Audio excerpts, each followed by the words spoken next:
If you woke up with $1 million in debt tomorrow, would you end it all? Mortgages, car loans, credit cards. Americans are borrowing more than ever. U.S. household debt now at $17.94 trillion. For most people who don't know what debt really is, and if I didn't either, would be scared for their lives. But you see, this life I'm living, I made credit my bitch. And what I want to teach you today is how you can make sure that you can never use credit and debt and actually ruin your life. Because if used correctly, debt is actually a good thing.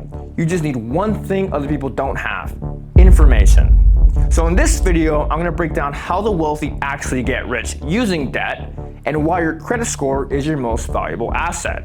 And if you stick around long enough to the end of this video, I am also going to show you how I personally racked up over $1 million in debt, used that debt to turn into multiple seven-figure businesses, and how I created an investment portfolio that set my family up for generational wealth.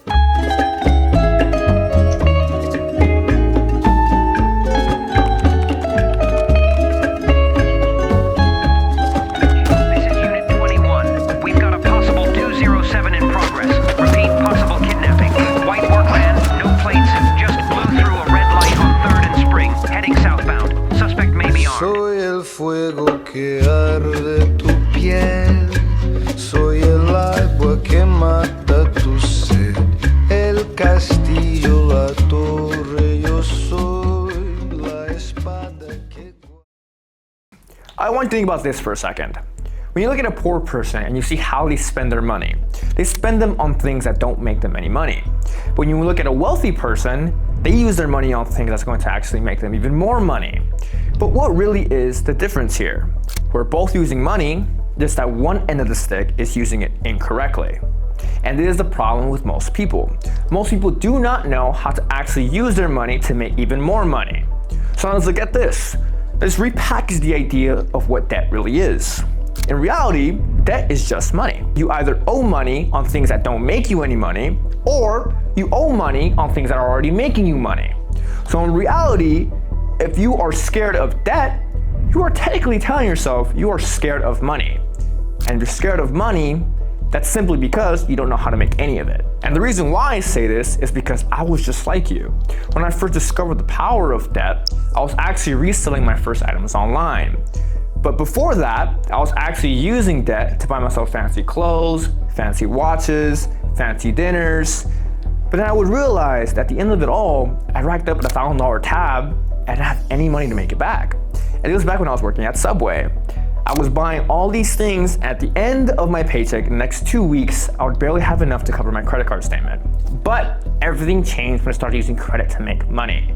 If I would use $500 to buy myself $500 of inventory for my reselling business, I was able to make at least $100 profit on top of the $500. All I had to do was just keep using the bank's money to keep making even more money, which allowed me to pay off my debt. So because of this change, I actually started leveraging credit for all of my business opportunities, and this allowed me to be able to make more money faster. The key concept to understand here is the only thing that changed from me making more money and me making less money was the amount of money I had available to use. So in this case, I started using OPM, other people's money. And what I quickly realized is that as soon as the banks gave me a specific amount of money, if I was able to pay back this money within a consistent period of time, they actually kept giving me even more money. So my $1,000 credit card went into $5,000, so on and so forth. And this is all because this was helping build my credit. But then I thought, there must be a bigger picture. And by looking at the bigger picture, I ended up realizing that Donald Trump, Elon Musk, Jeff Bezos, the Bill Gates, all leverage this exact same system at scale. If you look at how their businesses are actually ran, they're actually getting billions of dollars in debt to be able to invest in their businesses. Feel free to fact check me, look it up. Look up how much debt is Nike in.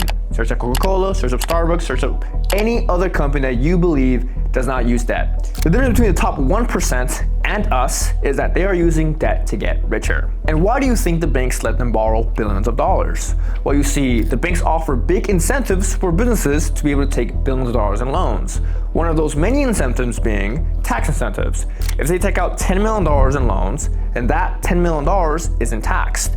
And the bank can use those $10 million as a collateral to be able to take a specific amount of equity in their business.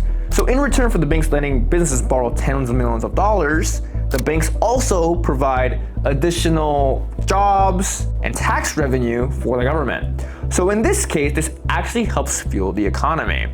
So don't you think that businesses, in this case, are an asset? Don't you think that banks would prefer to work with businesses because they are investing and growing into the economy? It's exactly how the system works. The businesses get a huge benefit by leveraging the banks. You just need to position yourself on the right end of the stick. But I get it. Most of you don't want to build the next Nike. Most of you don't want to even build the next Apple, Microsoft. Most of you don't even want to build the next billion-dollar business. But how does this relate to you?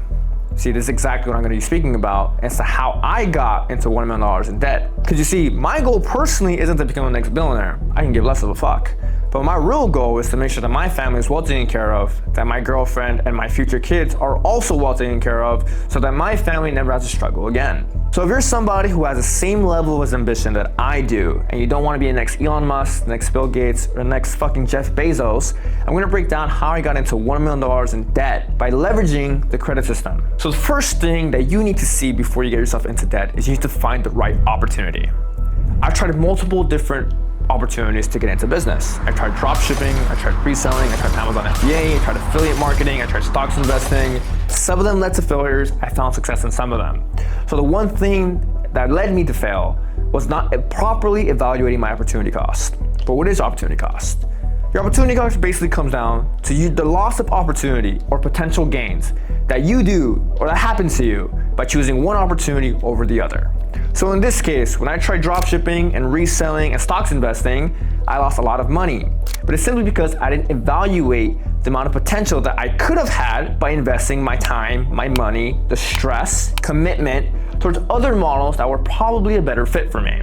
So if you're somebody looking for an opportunity, the thing that you need to evaluate is how much time is required, how much commitment is required, how much money is required, how much stress can you tolerate. And that is specifically why that everybody who joins my community has to fill out a 3-question survey so we understand what opportunity is best for you.